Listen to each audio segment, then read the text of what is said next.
Սիրելի հայրենակիցներ, հարգելի գործընկերներ, ասելիքը իհարկե շատ է,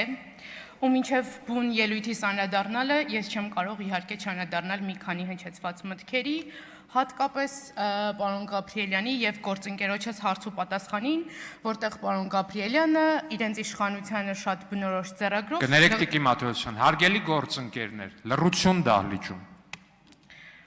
որտեղ պարոն Գաբրիելյանը իրենց շատ բնորոշ ձեռագրով ամբողջությամբ լղոզեց հարց ու պատասխանը։ Անդրադառնամ պարոն Գաբրիելյան։ Ուրեմն, երբ որ խոսում ենք Օլիմպ Ավանի մասին, պարոն Հարությունյանն էլ բարձրաձայնեց, Հայաստանի բռնցքամարտի, ծանրամարտի, ըմշամարտի հավաքականների աշխարհի եւ Եվրոպայի առաջնություններից առաջ մեր հավաքականները հիմնականում իրենց ուսումնամարզական նախապատրաստական մարզումները իրականացնում են Օլիմպ Ավանում եւ այսօր մենք Օլիմպ Ավանին փոխարինիչ չունենք, այլընտրանք չունենք։ Սա նշանակում է, որ կարևոր ելույթներից առաջ մեր մարզիկները չեն կարողանում իրականացնել մարզումներ եւ այս պահին մարզումները կանգնեցվել են։ Ու դուք ձեր ելույթում նշեցիք, ասեցիք 8 տարվա ընթացքում մեր անվանի մարզիկների անունով ուրեմն մի քանի մարզադպրոցներ են բացվել, մինչև ես թվարկեմ իմ ժամանակը չի հերիքի, պարոն Գաբրիելյան, իմ տեղեկություններով շահագործման հանձնվել է ընդամենը մեկ մարզադպրոց Արմավիրի Ջրառատ գյուղի Սիմեոն Մարտիրոսյանի անվան մարզադպրոցը։ Ես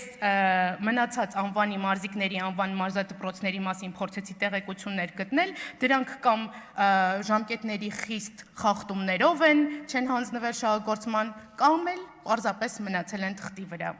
Ու ես հիշում եմ 2018-ին իշխանության գալու ժամանակ դուք ասում էիք, որ Հայաստանին պետք է ազգային մարզադաշտ։ Ես կարծում եմ 8 տարին բավարար էր, որ մարզադաշտ ունենանք, ինչը հիմա այս պահին չունենք։ Ու պարոն Հարությունյան, խոսելով սպորտից, գնահատում եմ ձեր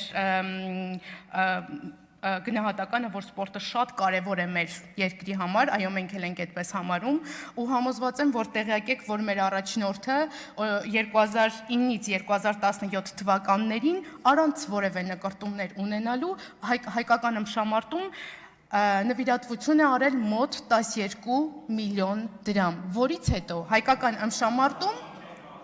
դոլար, կներեք, դոլար, այո,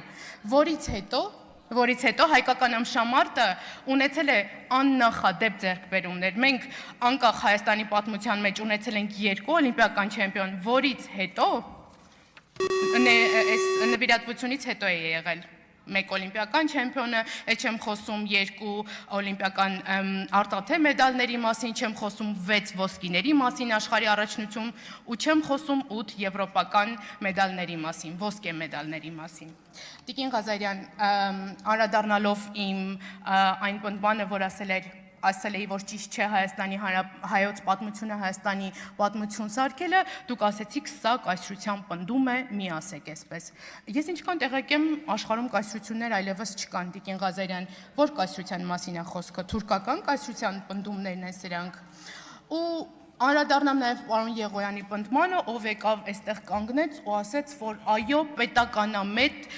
չէ, իշխանամետ կուսակցություններն են պետականամետ եւ իշխանությունն է պետություն։ Ոչ, պարոն Եղոյան, իշխանությունները գալիս ու գնում են, իսկ պետությունը մնում է։ Ինչպես եւ դուք իշխանություն եք, եկել եք, պետքա գնաք, իսկ պետությունը մնալու է։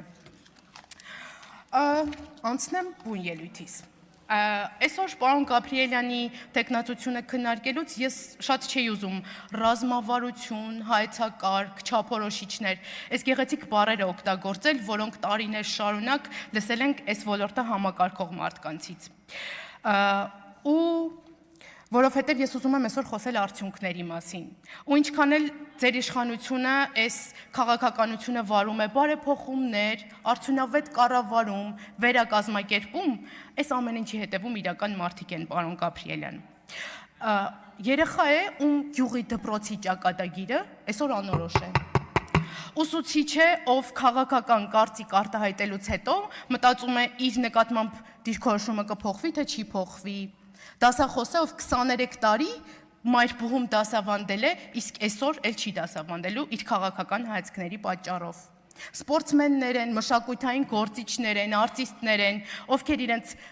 իշխանամետ չլինելու պատճառով հայտնվել են լուսանցքից այն կողմ։ Հենց այս է պատճառը, որ ես այսօր ունեմ ձեզ հստակ հարցեր։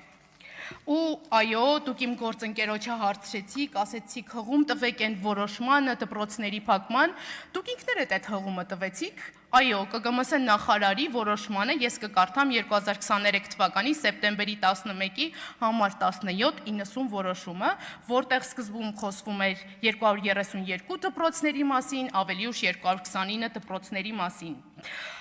Ու միայն Շիրակի ու Սյունիքի մարզերում յուրաքանչյուրում 48 դպրոցի մասին է խոսք գնում ու համապատասխանաբար 1622 երեխաների եւ 1053 աշակերտի մասին։ Էլ չեմ խոսում ուսուցիչների մասին, թե ինչքան ուսուցիչ է գործազուրկ մնալու ու ուսուցչական կազմ 2000-ից ավել։ Ու այո, կրթության նախարարությունը հայտարարեց, որ 2026 թվականին փակվող դպրոցների մասին տեղեկատվությունը իրականությանը չի համապատասխանում։ Ուրեմն եկեք բառախաղեր չտանք։ Եկեք չասենք, չեն փակվում, միավորվում են, չեն լուծարվում, իրավաբանական ինքնուրույնությունն են կորցնում։ Ստեղ ամենակարևորը մի հարց է. երեխան գնալու է իր համայնքի դպրոց, թե բնակավայրից բնակավայր է տեղափոխվելու։ Որովհետև Գյուղում ապրող ծնողին հետ չի հետաքրքրում, օրինակ դուք իրավաբանական ինչ տերմինով ես կանվանեք, կասեք, չգիտեմ, վերակազմավորվում, միավորում, իրեն հետաքրքրում է սեպտեմբերին իր երեխան այդ դպրոցի դուռը բացելու է, թե չէ։ Ու այստեղ շատ կարևոր է անդրադառնալ, գործընկերներս էլ անդրադարձան, ես էլ եմ շատ ուզում անդրադառնալ սահմանամերձ ու փոքր գյուղերին։ Որովհետև օրինակ, այո, պարոն Գաբրիելյան, Երևանում շատ հեշտ է կանգնել ամբիոնում ասել 50 հոգանոց դպրոցները լավ դպրոցներ չեն, կամ օրինակ Excel աղյուսակում, մի աղյուսակում գրել դպրոցների անունները, մյուսում ծախսերը, ասել արդյունավետ չի, եկեք փակենք, լավ չի։ Բայց սահմանամերձ գյուղերի համար սա ռազմավարական նշանակություն ունեցող խնդիր է։ Երբեմն այս դպրոցները գյուղում աշխատատեղեր են, երբեմն երիտասարդ ընտանիքներին պահելու միջոց են,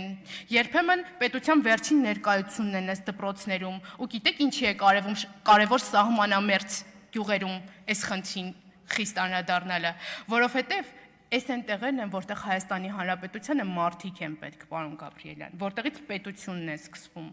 ոչ թե կանգնել ու հայտարարել, որ օրինակ 50 հոգի է, ինչ ենք անում, որ ու երբ որ խոսում ենք ծախսերի մասին, եկեք հասկանանք, որ այդ 50 երեխայի համար պետությունը ոչ թե պետք է կրճատի ծախսերը, այլ պետք է շատ ավելի շատ ծախսի։ Ու այստեղ ինձ շատ հետաքրքիր է ձեր դիրքորոշումը, խնդրում եմ անպայման ձեր եզրափակիչ ելույթում այստեղից կանգնել ու հայտարարել, որ օրինակ ձեզ համար սրանք ռազմավարական խնդիրներ չեն, որ օրինակ յուրաքանչյուր դպրոցի վերամիավորումից առաջ դուք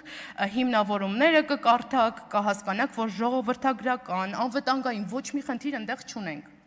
Ու ես կարող եմ հուշել, Տիկին Գրիգորյանն էլ իր ելույթում ասեց, որտեղից սկսել, օրինակ Սյունիքի մարզի Արծվանիկ գյուղում տարել այդ միավորված կրթահամալիրը, որտեղ պետքա բոլոր երեխաները դասի գնան ըստ ջրամբարի եզրին եք կառուցել։ Օրինակ ինձ հետաքրքիր է, թե Դավիթ Բեկից ոնց են երեխաները մի հատ այդ գյուղ հասնելու, համայնք հասնելու, հետո էլ ջրամբարի ծայրին հասնեն, որ գնան դպրոց։ Ու ժամանակը շատ քիչ է, բայց ուզում եմ նաև ապաքաղաքականացման, դպրոցների ապաքաղաքականացմաններ անդրադառնամ, որի մասին այս իշխանությունները գալուց հետո առաջինն էին կորում ու ասում դրա մասին։ Այո, ես համաձայն եմ, դպրոցները պետք է լինեն ապաքաղաքական,